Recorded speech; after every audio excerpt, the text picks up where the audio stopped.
Okay, I'll be taking few other MCQs from the organic, which will include the ELISA concept MCQs. Along with that, some isomerism related MCQs as well. Mainly the focus will be on the stereoisomerism, that is the GI and the OI, about the number of isomers to be found and the relation between the two given structures. So here we come with the first MCQ. Neopentyl bromide is allowed to react with aqueous acetone. The major product formed in the reaction is neopentyl bromide with aqueous acetone.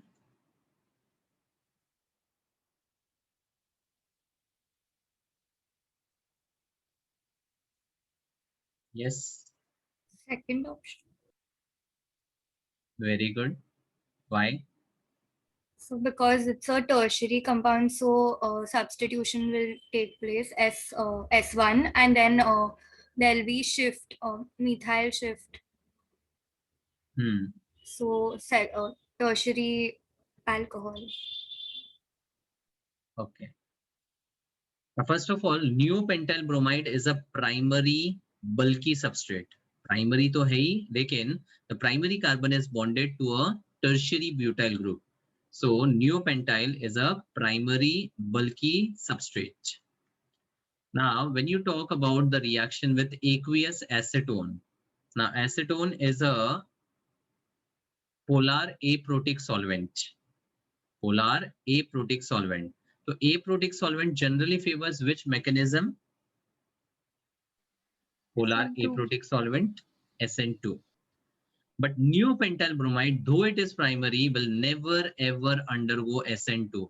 Neopentyl देखने पर ही सीधा बोलने का SN2 is not possible because alpha carbon तो आपका non bulky है, but at the beta position there is a bulkiness. तो neopentyl SN2 कभी भी फेवर नहीं करेगा, remember this. ठीक है. दूसरी बात, when we talk about elimination mechanism, so whenever we talk about substitution, I have to discuss all the mechanisms related to elimination as well as substitution. That's the concept of ELISA. ठीक है, तो SN2 तो possible ही नहीं है, वो ruled out है. SN1 favourable है. तो कौन सा होगा वो आगे डिस्कस करेंगे. Then if I talk about elimination, we have E1, E2 and even CB. Even CB is a special case जहां पर एक poor living group और एक एसिडिक H होना चाहिए, जो कि इस केस में नहीं है, तो इवन CB की बात नहीं करेंगे. If I talk about E2 reaction, E2 is a one-step reaction, and for E2 to become possible, it should have a beta H. E2 one step में होता है और E2 में बीटा H होना जरूरी है, तो न्यूपेंटाइल में बीटा पे H है ही नहीं, इसलिए E2 भी कभी नहीं होगा. E1 depends on the formation of a carbocation, तो E1 possible है.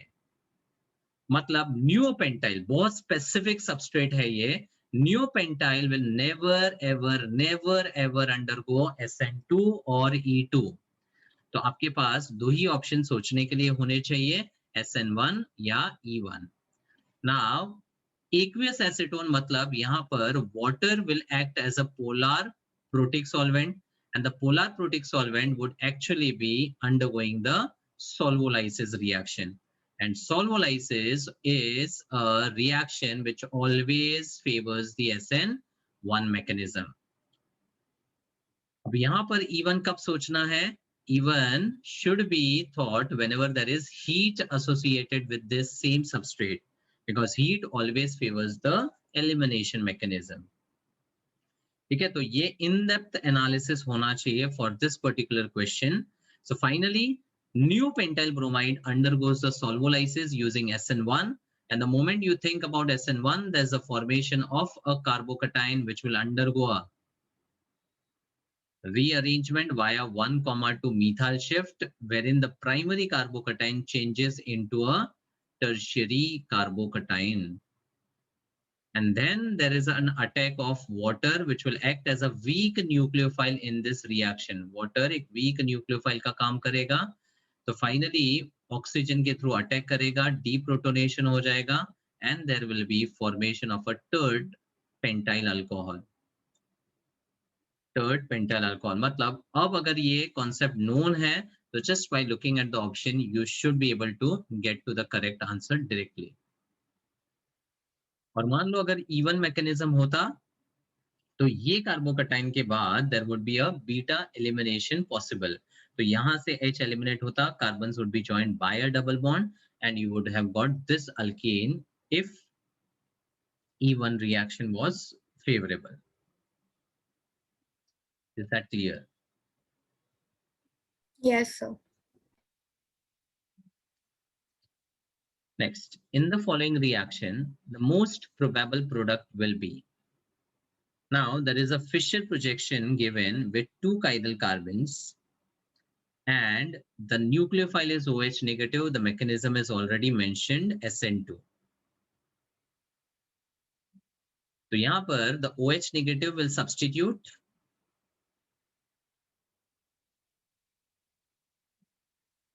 Br and there will be 100% inversion.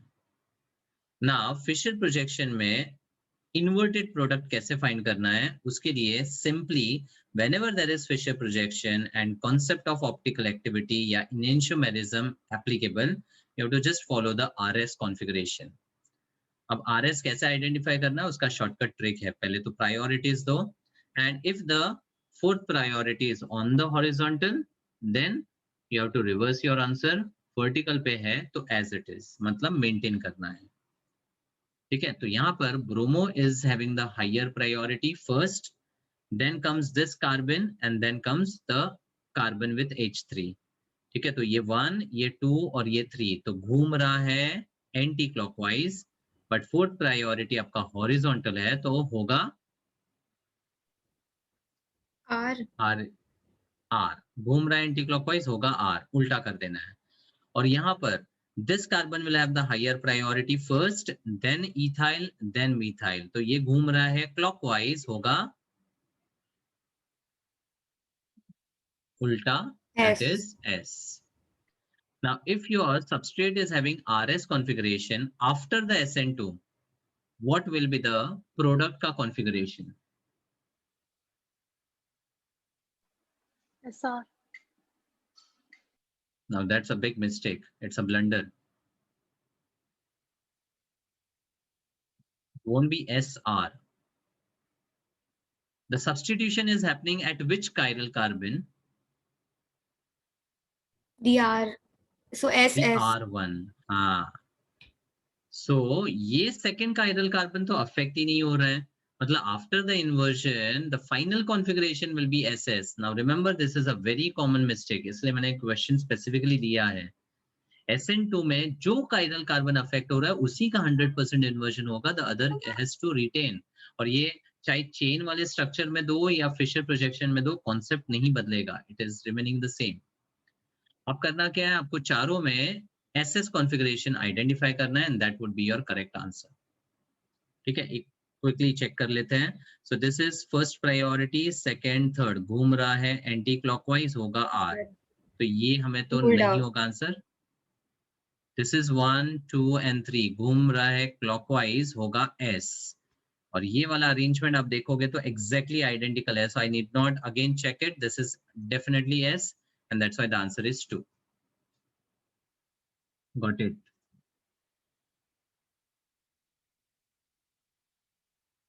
Yes, sir. Which of the following is most reactive towards SN2? Now SN2 reactivity depends on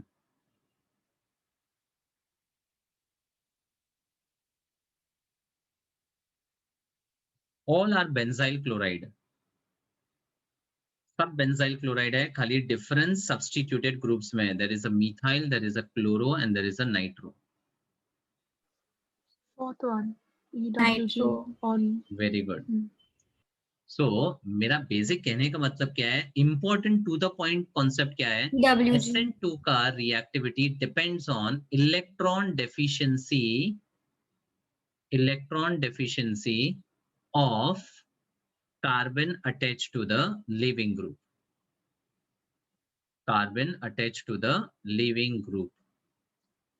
ठीक है, तो ये आपका leaving group है chloride, उसका जो कार्बन है वो अल्फा कार्बन है। अब ये अल्फा कार्बन जितना ज्यादा डिफिशियंट होगा, जितना उसके ऊपर डेल्टा प्लस होगा, न्यूक्लियोफाइल का attack will become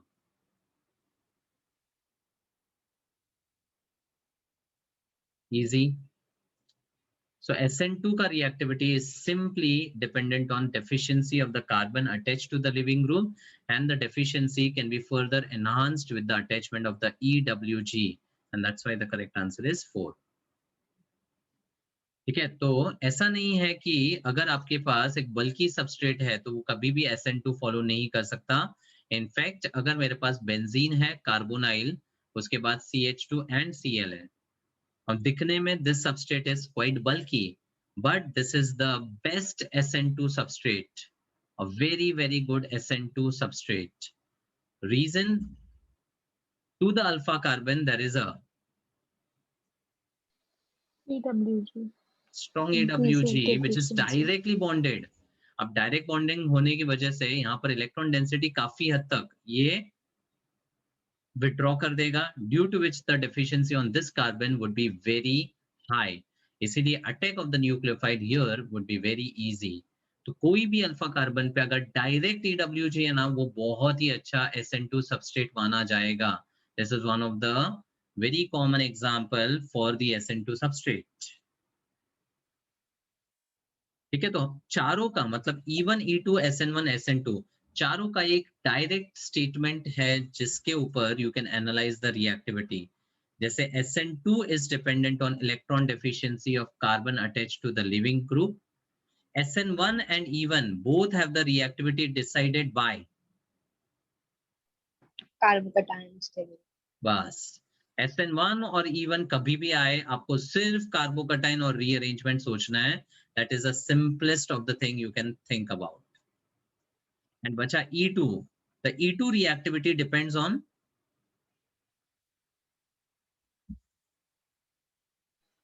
Strong base. ना ना ना ना, हाँ स्ट्रॉन्ग बेस पे कंडीशन है, उससे E2 होगा वो समझेगा। लेकिन E2 सब में इजी किसके लिए होगा? That is dependent or decided by the stability of the alkene formed. And how do you analyze the stability of alkene? CHF rule. ना, That no. stability of the alkene, Conjugation. Hyper conjugation. Hyper- बस तो yeah. E2 के लिए hyper conjugation सोचना है। तो मैंने Eli सब के चारों मेन मैकेनिज्म के डायरेक्ट आपको एक स्टेटमेंट्स दे दिए हैं। जस्ट इतना याद रखो, and now pick up any SN2, E1, E2, SN1 reactivity question, you should be 100% able to solve it.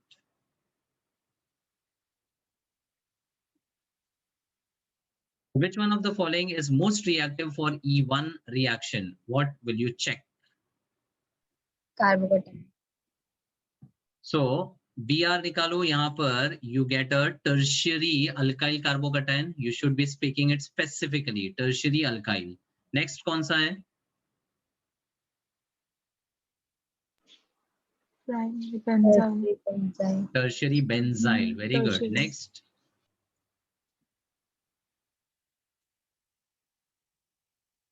Tertiary alkyl. Tertiary alkyl. Tertiary alkyl. And last. Secondary alkyl. Secondary alkyl. So the answer is Two. Benzyl. 2. अच्छा, 2 के बाद मान लो इन चारों में comparison पूछ लिया, तो out of first and third how will you decide? Third. Why? Because it has a ethyl group. Again that's a blunder. So electron Carbocation stability is Yeah, so sorry, decided by. opposite. Yeah. So No, tell me my answer. My Yeah. question का answer. Carbocation stability is decided by the which stability rule?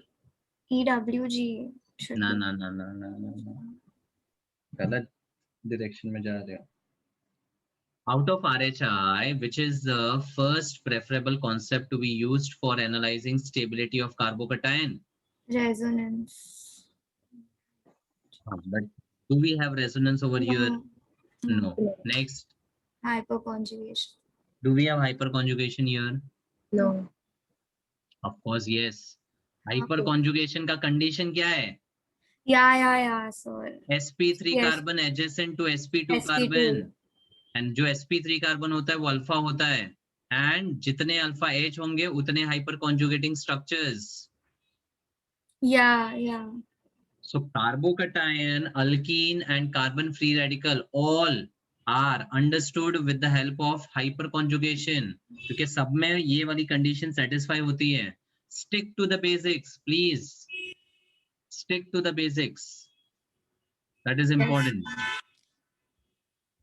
So carbocation के adjacent पे this is sp3, this is sp3 and this is sp3. मतलब यहाँ पर total number of hyperconjugation possible will be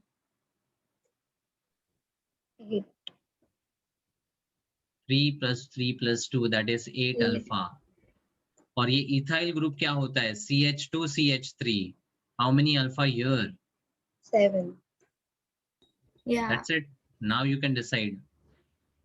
After 2, first one will be more reactive towards E1, followed by 3 and followed by 4. Simple to the point analysis है. Yes, sir. Got it. Next, most reactive alkyl halide towards E2 is. Now what do you check? Alkenes.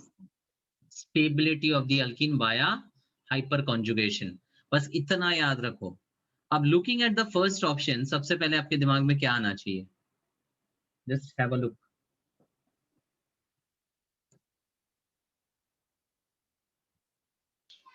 SN1. मतलब E2 होगा कि नहीं होगा? No. नहीं होगा. क्यों? Bulky. Primary bulky group. Neopentyl. मतलब हाँ, नाम बोलो, इसका नाम याद रखो. नियोपेंटाइल. मतलब दिमाग में ना तो E2 ना SN2. मतलब E2 का क्वेश्चन है और नियोपेंटाइल मतलब दुश्मन है. ये फर्स्ट ऑप्शन तो आप निकाल दो सीधा. अब बाकी में चेक करो कि बीटा एच है कि नहीं है. यहाँ पे ये अल्फा है, दिस इज बीटा. ठीक है. अब इन दोनों में किससे निकलेगा? लेफ्ट या right? Left. Left. So it's a elimination. So double bond CH with a CH3. Third में this is alpha, this is beta. यहाँ पे कोई कार्बोकटाइन नहीं सोचते. E2 is a one step mechanism. Remember that. सीधा अल्फा देखो, beta देखो, HBr उड़ाओ, आपको प्रोडक्ट मिल चुका है. So it will be CH double bond CH2. And fourth one, ये हो गया आपका अल्फा और ये beta. So there is a tertiary butyl which will I just open up. Then there is a C with again a tertiary butyl group CH3 and double bond CH2. अब alkyne का stability by hyper conjugation. इसके लिए भी वही condition, sp2 के बाजू में sp3 सोचना है और sp3 मतलब अल्फा. तो ये अल्फा, ये अल्फा, ये अल्फा. कितने अल्फा? H 9. नेक्स्ट में only this is your alpha. कितने H? 0 hyper conjugation. यहाँ पे ये अल्फा है, ये भी अल्फा है. कितने H? 0. So now with respect to the concept of E2, the answer will be 2. समझा? Yes, sir. ठीक है. तो स्टिक टू द कॉन्सेप्ट्स. मैं अब वापस बता रहा हूँ. E1 या SN1 के लिए reactivity is decided by stability of carbocation. इन दोनों में कभी प्रॉब्लम नहीं आता है. SN2 और E2 काफी इंपॉर्टेंट है. SN2 में you have to check the electron deficiency of the carbon bonded to Lg, and E2 में you have to just check the stability of alkene. Alpha से Br और बीटा से H निकालो, alkyne देखो, hyper conjugation लगाओ, alpha H check करो, answer आ गया. Next, the most probable product the following reaction is alcoholic KOH in excess and a heating is given. Which reaction you will think?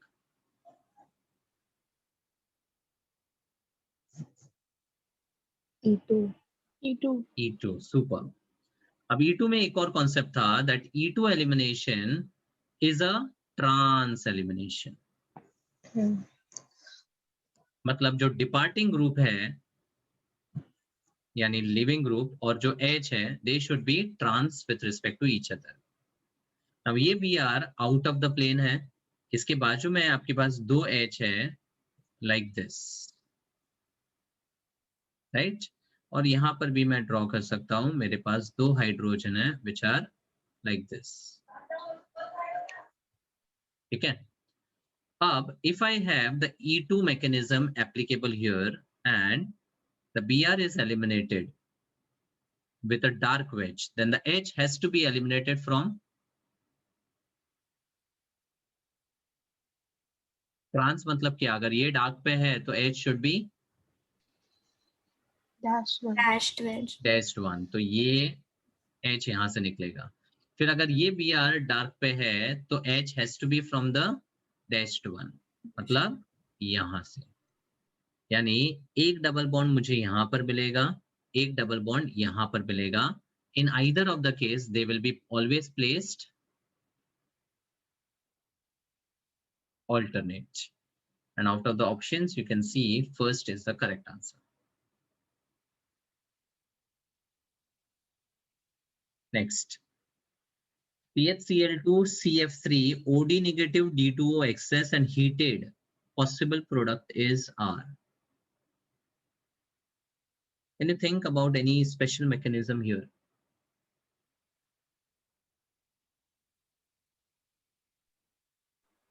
E1CV. This is definitely an even CB example because there are poor living groups. Poor living group plus strong base है, OD negative मतलब strong base हो गया. And ये वाला H because of the 2 chlorine atom is Acid. acidic. So even CB कब सोचना है? It is to be thought whenever there is a poor living group, an acidic H and a strong base. ये combination अगर satisfy होता है, even CB सोचोगे. अब even CB में poor living group तो पहले नहीं निकलेगा, पहले base acidic H को attack करेगा, and that's the reason in the first step there is a formation of Carbon. the H plus Carbon is ion. eliminated, there is a formation of carbon ion. So this is the intermediate carbon ion. ठीक है. अब यहाँ पर the lone pair will be donated over here and CF3 से one of the F will be eliminated as a living group. तो ये यहाँ से निकल जाएगा. तो finally even CB से जो eliminated product होगा that will be CCl2 double bond CF2. ये वाला compound होगा CCl2 double bond CF2. अब यहाँ पर apart from OD negative there is D2O excess also given. D2O मतलब hydrolysis. Now carbon ion acts as a very, very strong base. And because it acts as a strong base, it has a tendency to abstract the H plus from the water. अब water अगर heavy water है तो it will abstract D. तो D2O excess जो दिया है ना, उसमें से D plus इस carbon ion को चला जा सकता है because carbon ion एक बहुत ही strong base है. तो CCl2D and CF3 will also be the possible product. मतलब ये भी होगा. तो इवन सीबी में एलिमिनेशन तो होता ही है, और अगर कोई एसिडिक मीडियम है या एसिडिक एच है तो हमेशा कार्बन आयन उस H प्लस को एब्स्ट्रैक्ट कर ही लेगा. So the answer will be 1 and 2 both.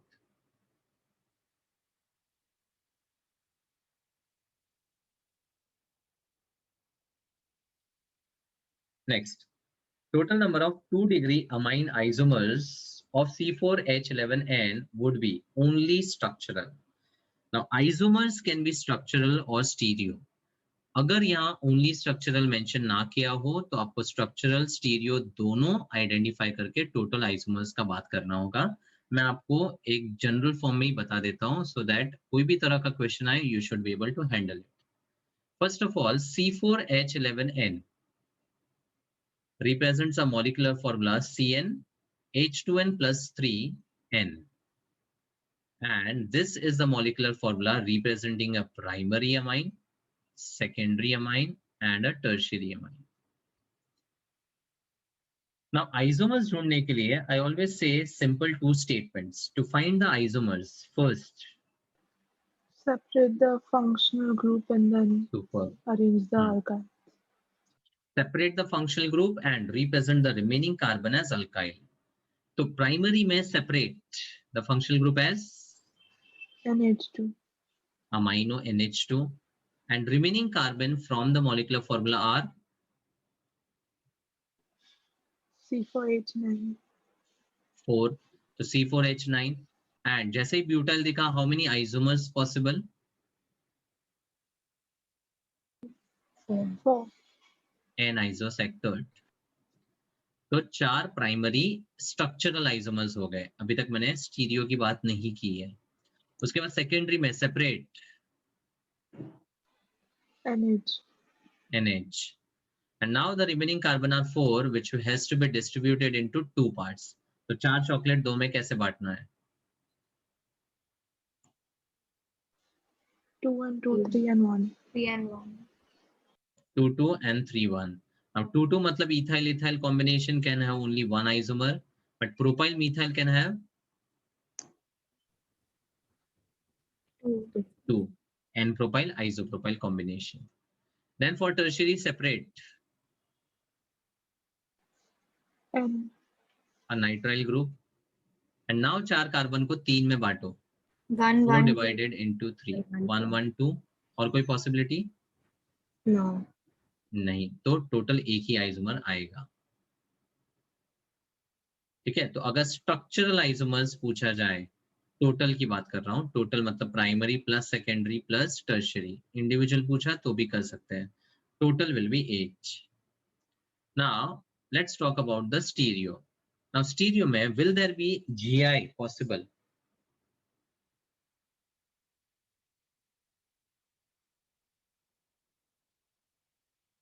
GI कहाँ कहाँ पॉसिबल होता है? It can be possible in an alkene or in a cycloalkane, 1,2 disubstituted, 1,3 disubstituted, या फिर ऑक्साइम, oxime. या फिर अजो. बस खाली इनमें ही तो GI पॉसिबल है. फिर क्यों दिमाग लगाना? ठीक है. तो GI पॉसिबल है. अभी यहाँ पे ना आइसोमेरिज्म के लिए you should always follow a sequence of first finding the structural, then the geometrical, and then the optical. This is a very common sequence to be followed, and this will always give you a correct answer. तो मैंने पहले structural बात किया, GI बात किया, GI possible नहीं है, तो अब OI. Now, in case of butyl, which butyl has the optical isomerism possible? Sec-butyl. तो यहाँ पर इन चारों में सिर्फ सेक ब्यूटाइल ऑप्टिकली एक्टिव होगा. सेकेंडरी में कोई पॉसिबिलिटी है हाइड्रल कार्बन का? No, sir. नहीं. और टर्शियरी में भी 1 1 तो क्लैश हो गया, मतलब इधर भी पॉसिबल नहीं. यानी ऑप्टिकल आइसोमर्स आपके पास होंगे 2 सेक ब्यूटाइल का. तो टोटल आइसोमर्स कितने हो गए?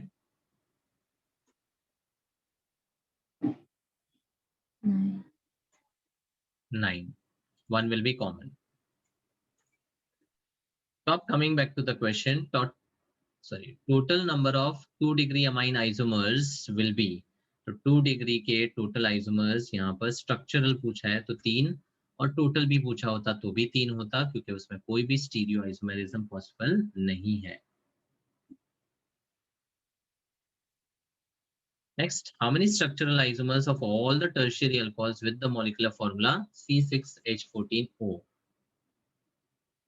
C6H14O जनरल फॉर्मूला चेक करोगे तो it is CnH2n plus 2O. which is a molecular formula of alcohol as well as its functional isomer ether. अब जो वेल नोन फॉर्मूलाज है उनके सब आइसोमर्स तो आपको पता रहेंगे, बट कोई आड़ा टेढ़ा अगर फॉर्मूला है तो उसमें हमेशा you have to check one concept, that is the concept of DU. What is DU? Degree of unsaturation. Degree of unsaturation, जिसको IHD भी बोलते हैं, index of hydrogen deficiency. What's the formula?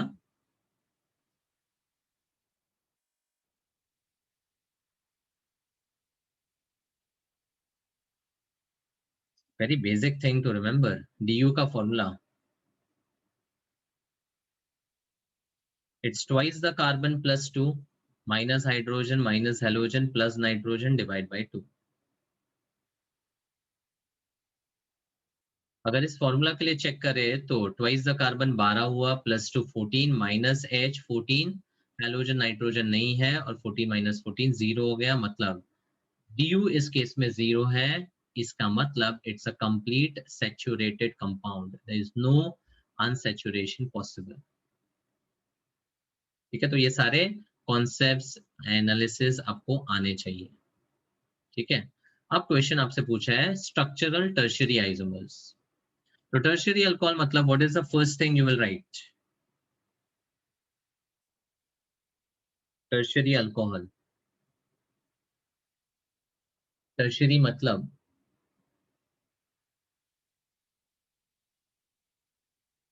what is the functional group of a tertiary alcohol?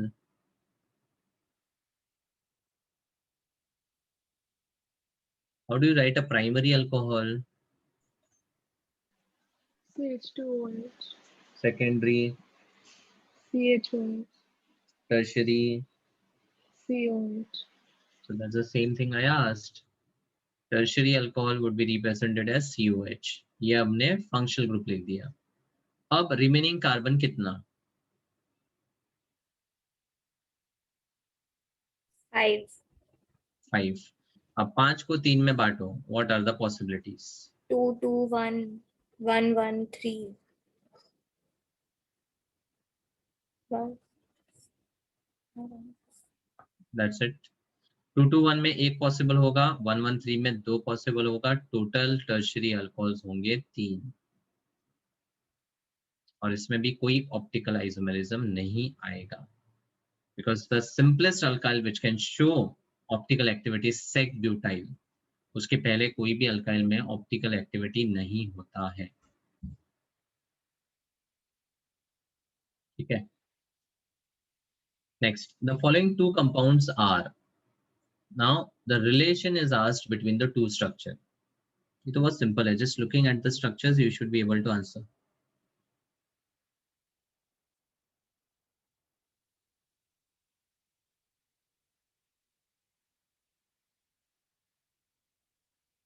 Yes, any idea?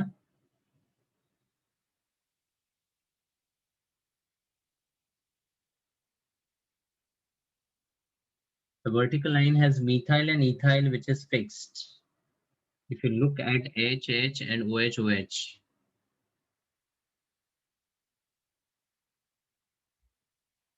they're reversed. So these two structures are simply the non-superimposable mirror images, and by definition they are Enantiomer. Of course they are enantiomers. इतना time क्यों लगता है? Basic thing है What ये. was epimers? Epimers and anomers are the concept related with carbohydrates. तो जब हम glucose की बात करते हैं तो ग्लूकोज में alpha D glucose and beta D glucose एक दूसरे के एनोमर्स बोलते हैं. Anomers are those stereoisomers which have the difference in the configuration at the anomeric carbon. Anomeric carbon वो होता है जहां पर acetal hemi formation takes place. लेकिन अगर मैं ग्लूकोज और माल्टोज की बात करूं तो ग्लूकोज एंड माल्टोज में there is a difference in the OH का पोजीशन. तो जब एक कायरल कार्बन में there is a difference in the arrangement, then they are called epimers. In fact anomers भी epimers ही होते हैं, लेकिन the case is that anomeric carbon वो कार्बन होता है जहां हेमीएसिटल फॉर्मेशन takes place. तो किसी भी कंपाउंड का अल्फा और बीटा एनोमर्स होता है, लेकिन दो अलग कंपाउंड्स एक दूसरे के हमेशा एपिमर्स होंगे. ये सिंपल ट्रिक है. The same compound alpha beta are always anomers, the different compounds are epimers. Glucose maltose are epimers, but glucose का alpha and glucose का beta are anomers. Yes. समझा? तो ये epimers का concept. ठीक है. Diastereomers are those which are not the mirror images only. जो एक दूसरे के मिरर इमेज नहीं होते वो डायस्टीरियोमर्स होते हैं. और जिसका आरएस कॉन्फ़िगरेशन सेम ही होगा, दे विल बी आइडेंटिकल. तो ये तीन रिलेशन बहुत इंपॉर्टेंट है किसी भी ऑप्टिकल एक्टिविटी के क्वेश्चन के लिए. तो इस केस में तो the relation is they are So identical only mesomers, no? Yes, identical are mesomers, which are optically inactive due to internal compensation. Yes, sir. Optically inactive due to internal compensation. और enantiomers का dextro और लेवो equimolar mixture में add करें तो we will get a racemic mixture, and that is optically inactive due to external compensation. Bas, these are basic things to remember. Now this is a good question. Which one among the following is not diastereomeric pair? कौन से diastereomeric pair नहीं है? Now, if you look at the overall examples, the vertical line COH is same in all the four examples. खाली आपका OH और BR की positioning interchange कर दी गई है. तो इसका एक सिंपल ट्रिक बताता हूं. ओनली फर्स्ट स्ट्रक्चर का RS कॉन्फ़िगरेशन आइडेंटिफाई करना है. So with respect to priorities, OH first होगा, then this carbon will be second, COH का कार्बन विल बी थर्ड. तो ये घूम रहा है क्लॉकवाइज, होगा उल्टा S.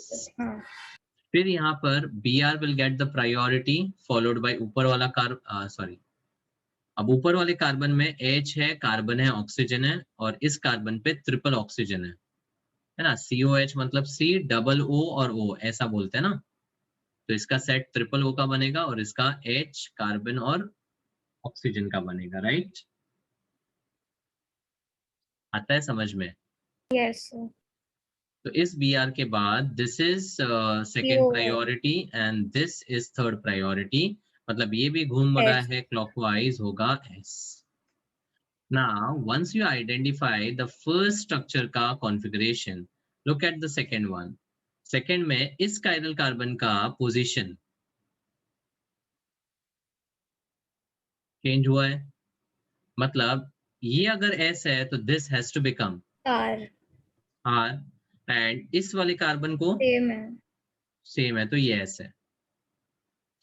फिर अगेन थर्ड को फर्स्ट से ही कंपेयर करो तो दोनों ही चेंज कर दिए गए हैं. मतलब SS विल बिकम RR. इसको बोलते हैं स्मार्ट वर्क. और ये वाला क्या हो जाएगा?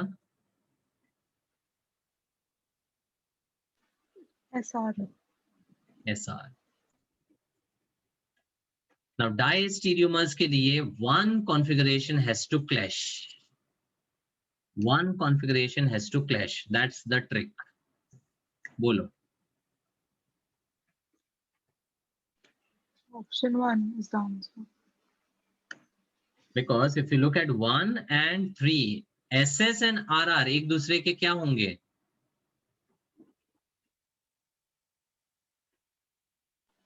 Mirror images. So what are they called? Enantiomers. तो 1, 3 एक दूसरे के enantiomers है, diastereomers नहीं है, इसलिए आंसर 1 है. अब 1 and 2 में देखो 1 is clashing, तो ये diastereomer है. 2 and 3 1 is clashing, ये भी diastereomer है. 1 and 4 1 is clashing, 1 is same, मतलब diastereomer है. समझा? So instead of doing all of that, we can just see that HH is same, so we can directly do 1 and 3. हाँ, कर सकते हो। ये एक्चुअली सिंपल एग्जांपल है। अब मान लो अगर आपको COH की पोजीशन, मैंने इससे पहले स्टेटमेंट क्या यूज किया, वर्टिकल लाइन पे COH आपका सेम है। अब मान लो मैं एक स्ट्रक्चर ऐसा देता हूं जिसमें OH यहाँ पे डाल दिया, H यहाँ पे, COH यहाँ पे, फिर यहाँ पे COH, यहाँ पे H और Br। हाँ, then अब we'll have to. अब आपको RS, इसलिए मैं वो ट्रिक बताता ही नहीं हूँ आपको ये RS वाला फॉलो करना है। अगर आपने ये आइडेंटिफाई कर लिया, वेल एंड गुड, मतलब पहली नजर में समझ में आता है कि 1 and 3 इनएंशियोमर्स है, तो डायरेक्ट आंसर 1 and 3 है, दैट्स इट, कोई प्रॉब्लम नहीं है। स्ट्राइक हो जाता है, कोई प्रॉब्लम नहीं है, नहीं होता है तो ये बेसिक टेक्निक आपके पास हमेशा रहनी चाहिए। Yes, sir. कि ऐसा कुछ कॉम्प्लिकेशन वाला एग्जाम्पल आ गया ना, फिर RS का यूज बहुत इंपॉर्टेंट है। तो आपका थॉट प्रोसेस वैसे ही चलना चाहिए in the relation. Now this is what I was talking about. अब देखो सब पोजीशन गड़बड़ है ना? तो इस केस में we have to find the RS configuration. और एक गड़बड़ देख सकते हो,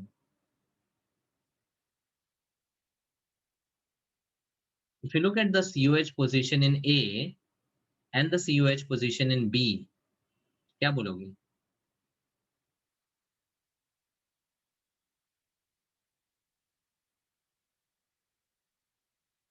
ऊपर नीचे है ना? हाँ. तो A वाले स्ट्रक्चर का जो भी कॉन्फ़िगरेशन आएगा उसको आपको कंपेयर उस ऑर्डर में नहीं करना है जो B का रहेगा।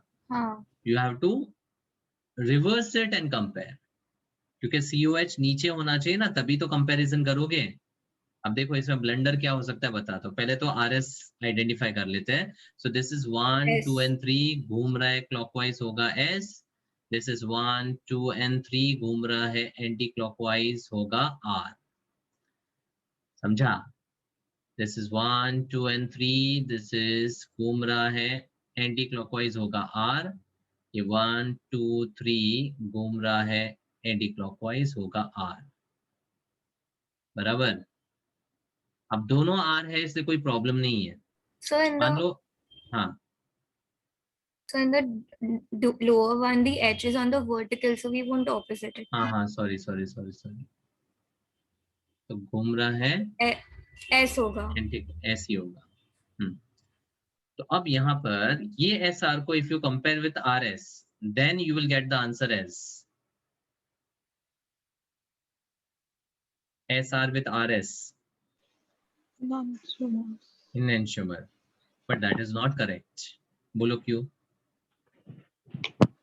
The COH is supposed to be down for B. So the SR will be now compared with ulta SR, and we are getting both the configuration Identical.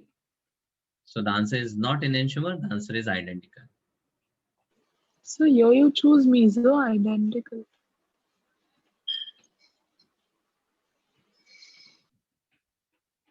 हाँ, दोनों ही करेक्ट है एक्चुअली। मीजो आइडेंटिकल सेम ही होगा, both are applicable.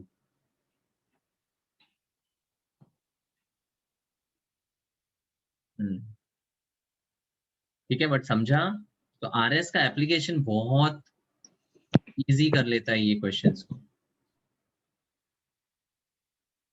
ठीक है, Yes, sir. the most stable conformation of ethylene glycol is ethylene glycol. Theoretically, the most stable configuration, conformation is anti. But in some of the cases, the gauge becomes a stable conformation due to Hydrogen bonding. intramolecular Hydrogen bonding.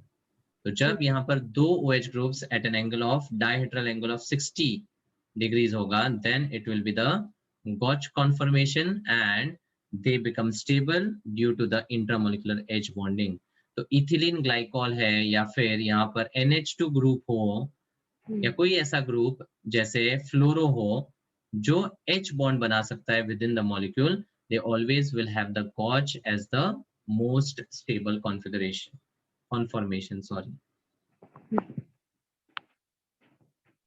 Number of geometrical isomers for the following compound is GI. Now isomers ढूंढने के लिए I had given a concept of stereocenter. A stereocenter in a compound could either be geometrical center or optical center. ठीक है, अब जितने भी stereo centres होंगे, let's say n, for unsymmetrical molecules, the number of stereoisomers are given by 2 raised to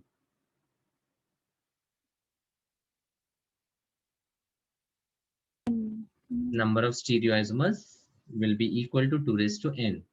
जितने stereo centre उतना isomers 2 raised to n के बराबर होगा, मतलब 2, 4, 8, 16 and so on.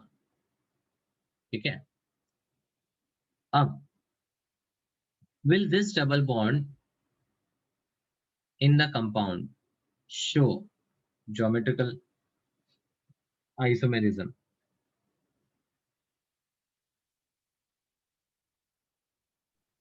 Yes. Yes. अब यहाँ पर कॉन्सेप्ट था कि साइक्लोऑक्टीन के ऊपर the double bond यानी साइक्लोअल्कीन can show the geometric isomerism. ठीक है, तो यहाँ पर ये GC होगा, ज्योमेट्रिक सेंटर होगा. और कौन कौन से दिखते हैं? Can you identify? The CH double bond and the N double bond. The alkene and the oxime. Oxime. Yeah. Anything else? Oxygen. Huh? No, so this 3 na 3. So 2 raised to 3, 8 should be the answer. Yes. No. So ring पे 1,2 di substituted group be तो GI बताता है. मैंने starting में बताया ना, alkene, cycloalkane, then oxime, imines and azo compounds. Cyclo में अगर 1,2 डाई सब्स्टिट्यूटेड है तो वो GI बताएगा. मतलब 4 ज्योमेट्रिक सेंटर है और कोई भी सिमेट्री नहीं है मॉलिक्यूल में, मतलब the number of stereoisomers would be given by 2 raised to 4, which is equal to 16.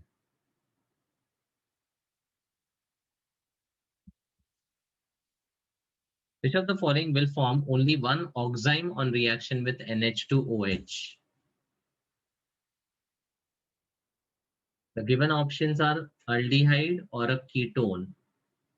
और पूछ रहे हैं कि एक ही ऑक्साइम कौन कौन बनाएगा.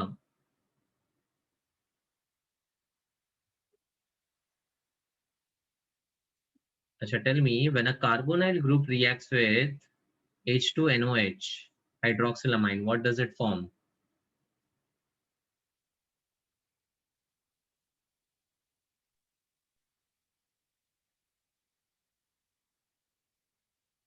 It undergoes a condensation reaction, eliminating the oxygen and the H2 to form water, and left to right C double bond NOH, oxime बनाता है.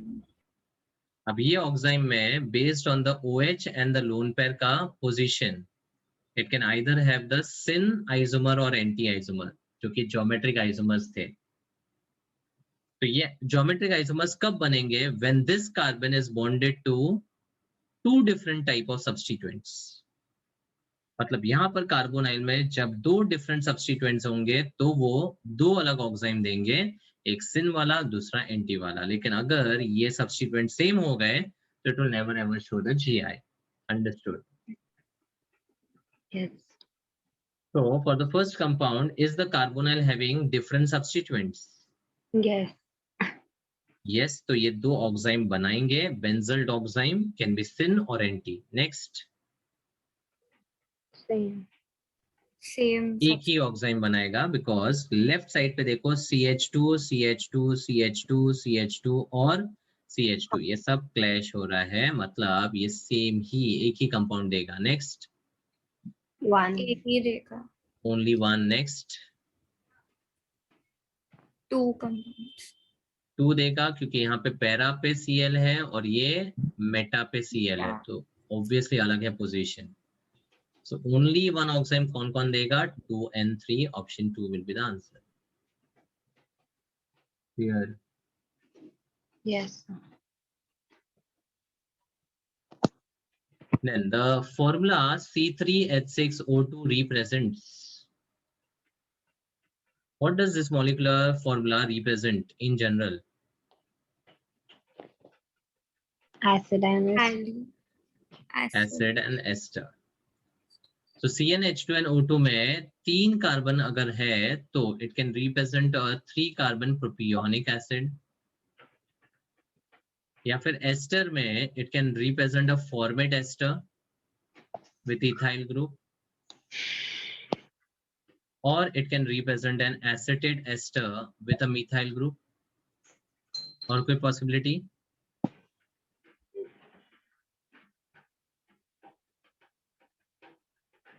तीन ही स्ट्रक्चर्स पॉसिबल हो पाएंगे इसके. सो प्रोपेनोइक एसिड तो ये हो गया, इसका नाम होगा इथाइल फॉर्मेट या इथाइल मिथेनोइट, एंड इसका होगा मिथाइल एसिटेट या मिथाइल इथेनोइट. मतलब ये फॉर्मूला इन तीनों कंपाउंड्स को रिप्रेजेंट कर सकता है. All of the above.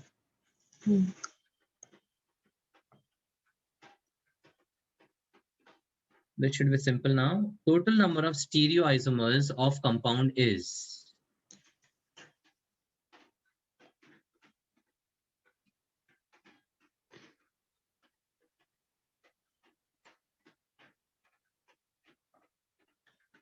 How many stereo center do you see? Is it symmetrical or not? दो ही क्वेश्चन अपने आप से पूछना है. Oh. 4. For what? Answer or stereo center? Stereo centers. So 4. दो स्टीरियो सेंटर है और कंपाउंड में कोई तरह का सिमेट्री नहीं है. So the number of stereo isomers are given by 2:2 equals to 4. अब नेक्स्ट में 4. Why? Because there are 2 stereo centers. The third one is it's not a.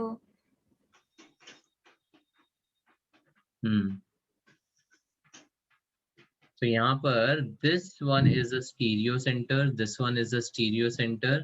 ये वाला तो Middle stereo one is center है not. ही नहीं because दोनों तरफ symmetrical Same. groups है. बराबर. So which formula you will apply? 2:n. 2:n. दो है मतलब 4 will be the answer. This is a very good question. In fact, कोई भी रिएक्शन में अगर इस तरह का वेज डैश प्रोजेक्शन दिया है एंड उसके रिलेटेड आपको RS कॉन्फ़िगरेशन या फिर प्रोडक्ट का कॉन्फ़िगरेशन ऐसा कुछ भी फाइंड करना हो, तो सबसे पहले whatever conformation या whatever arrangement is given, you ultimately convert it to the Fisher projection. Fisher का प्रोजेक्शन एक बार आ गया तो फिर things are simple. Now, इसको कन्वर्ट करने के लिए एक सिंपल ट्रिक है. Just visualize your given compound, the first compound, as a dicarboxylic acid onto which second carbon is having methyl on the dark wedge, H on the dash. Again, next में H is on the dark and dash पे methyl. और next structure को भी मैं कुछ ऐसे ही बना देता हूं. जो मेरा लाइंस पे है वैलेंसीज, उसको पहले शेप में बना दो इस तरह से, और उसके बाद इस कार्बन पे डार्क पे COH है कार्बोक्सिल और डैश पे H है. उसके बाद वापस डार्क पे COH है और डैश पे H है, ठीक है। ना फिशर में कन्वर्ट करने का एक सिंपल शॉर्टकट ट्रिक बताया था, wedge dash to Fischer. The trick is identify the angle का direction between the bonds lying in the same plane. मतलब इन दोनों के बीच में एंगल देखो। Now if the angle is on the right, the solid wedge is to be placed on the right. मतलब methyl इधर, उसके सामने ऑब्वियसली डैश वाला आएगा और ऊपर COH, और यहाँ पे भी नीचे COH। मतलब पहले तो वर्टिकल लाइन को प्लेस कर दिया, उसके बाद वापस again apply the same thing. If the direction is on the right, then the solid wedge is on the right, dashed wedge on the left, खत्म। सिमिलरली यहाँ पर भी सेम ट्रिक अप्लाई करना है। पहले तो वर्टिकल लाइन को CH3 के साथ सेटिस्फाई कर लो, एंड नाउ एंगल देखो वापस, it is on the right, so the dark wedge COH will be on the right, and here again the angle is on the right, the dark wedge COH is on the right again. अब वापस ये दोनों structures में आपके COH की positioning देखो गड़बड़ है, तो गड़बड़ वाला काम हमेशा RS से सॉल्व करना है आपको, ठीक है। तो ये आपका काइरल कार्बन है।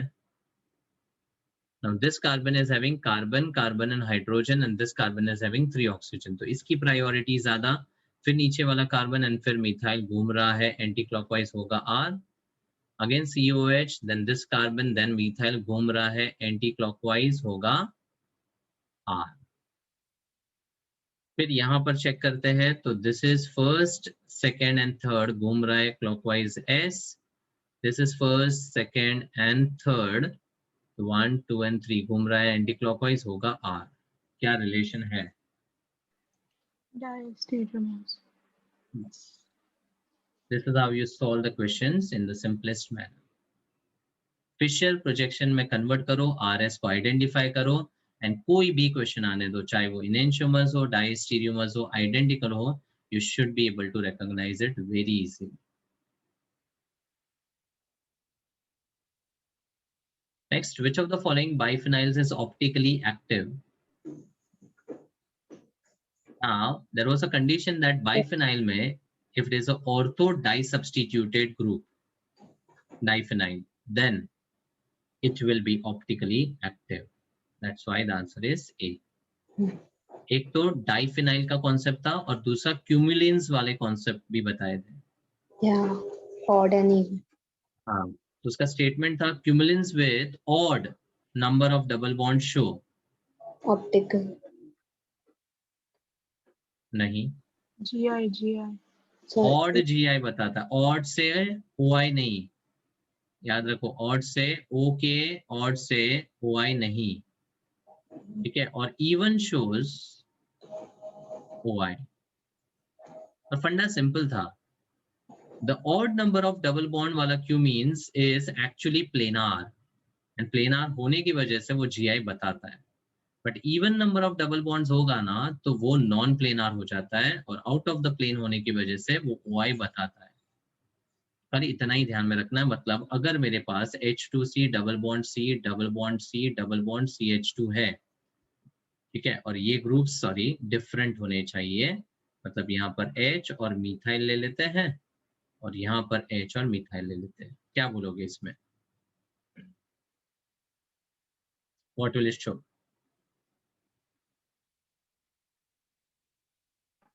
geometry. ज्योमेट्रिकल आइसोमेरिज्म, ठीक है। और इसी में अगर एक और डबल बॉन्ड बढ़ा दूं या घटा दूं तो इवन हो जाएगा, इवन हो जाएगा तो नॉन प्लेनार होने की वजह से it will show OI। Clear?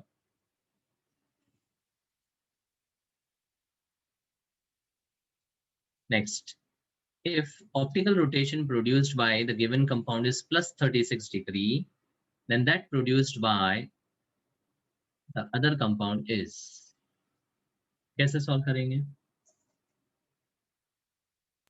We will find RS.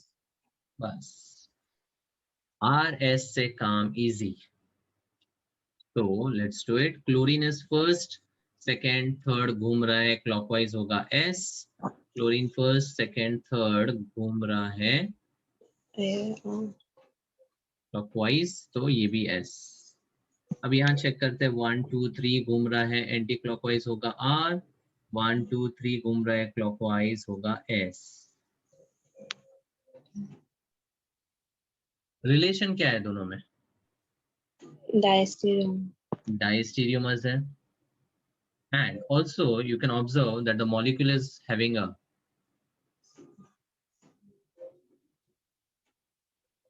Symmetry. pos, plane of symmetry. ठीक है, तो pos अगर है with a compound having 2 chiral carbon, then उसका RS and SR becomes identical. and if it is identical it will be a, Mesomer.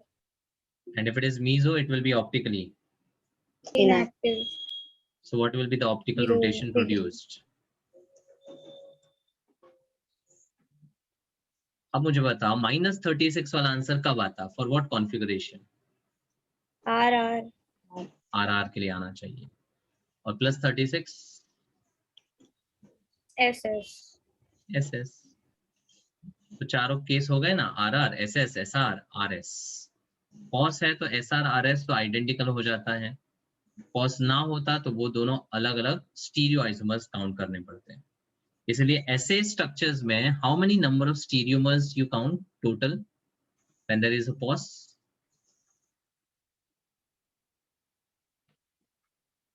N-1. मतलब कितना? 3. 3. क्योंकि RS और SR तो इक्वल हो जाता है ना. Yes, तो sir. इसके लिए एक फॉर्मूला भी था.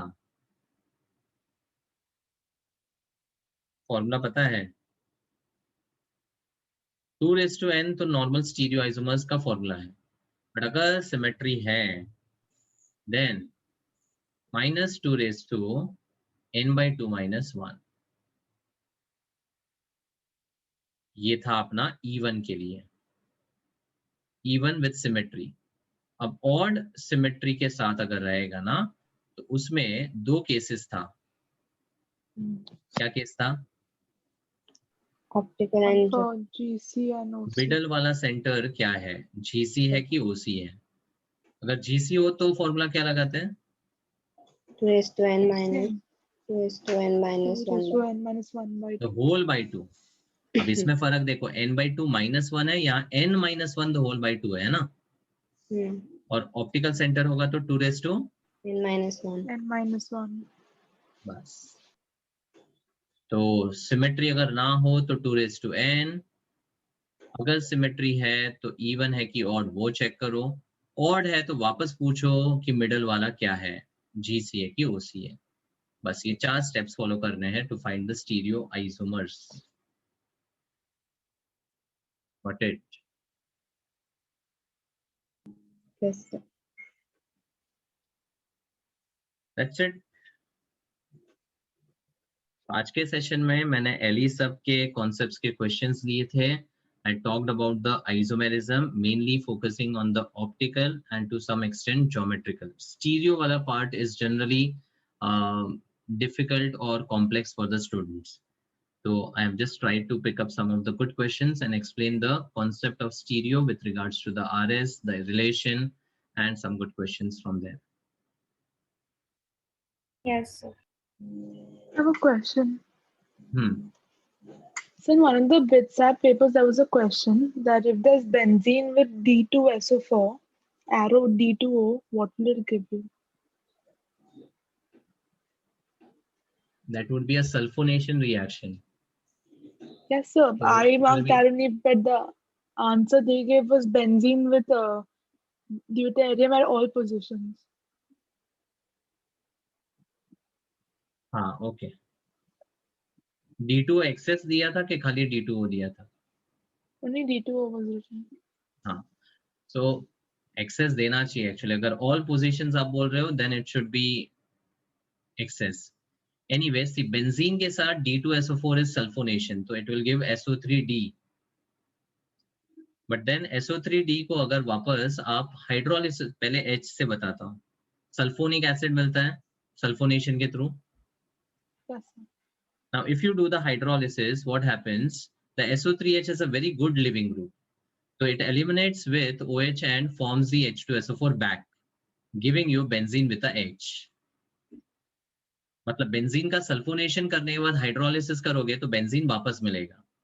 तो अगर आप D2SO4 यूज करते हो तो यहाँ पर SO3D मिलता, और फिर इसको हाइड्रोलिसिस D2O के साथ करो तो यहाँ पर D2SO4 निकलेगा, एंड D2SO4 निकलेगा तो यहाँ पर आपको D मिलेगा. समझा? Yes, sir. Now if they have not given in excess then एक ही D आना चाहिए, बट अगर सब में दिया है तो एक्सेस होना जरूरी है. Okay, sir. But it remember SO3H अगर हीट करोगे ना तो भी there is a chance of it leaving the benzene ring, because it's a very good leaving group. Good leaving का ग्रुप का कॉन्सेप्ट क्या है बोलो? What is a good leaving group? Weak base. बस. Weak base. And weak base मतलब it's should be a conjugate of a, Strong Strong acid. acid. and SO3H is sulfonic acid which is very strong. So do you agree that it will be a very Good. good living group? Yes, sir. बस वो फंडा यहाँ पे use हुआ है. Okay, sir. Thank you. ठीक है? Okay.